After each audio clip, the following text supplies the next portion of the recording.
Homicide 168 in Fort Street, 168 in Fort. See Jeff. Car saw an SUV and a sedan at the intersection, then heard 4 shots. The sedan pulled over and then left northbound by an SUV.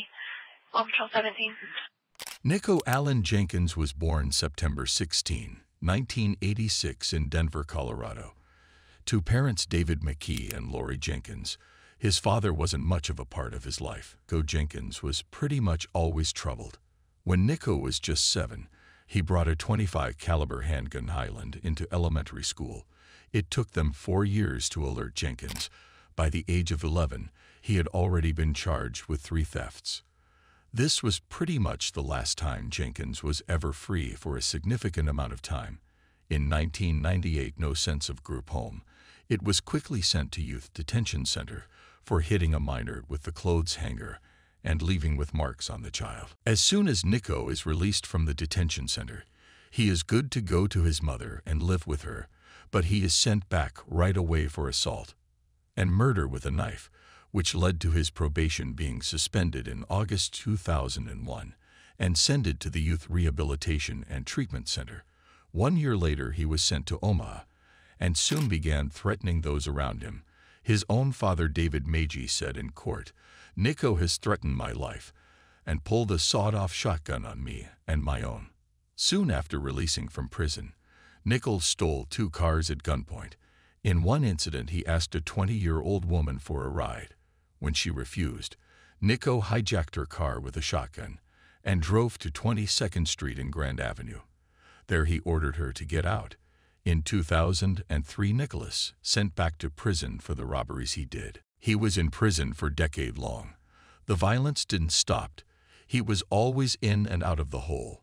Once he assaulted a guard-on at his grandmother's funeral. He was indisciplined on several occasions for his tattoos, attacks on other inmates, making weapons out of toothbrushes. Once Nikko has finally got out a decade later imprisonment, a bunch of female calling themselves his wife, he gained some kind of popularity. I guess some women want to know where this man's head at all times. Nikko had also connected with the Curtis Bradford whom he met in prison, just 11 days after he was released from prison for carjacking. Nikko's killing spree began. In the first of his victims were Reed Pina and George Ruse. On August 11th, just 8 days later, Nikko killed once again, and this time is his friend from prison, Curtis Bradford. Later revealed Nikko killed Bradford because his sister was convinced that he was responsible for shooting their house up. 2 days later, Nikko pulled over a lady by the name of Andrea Kruger and shot her 4 times before stealing her car.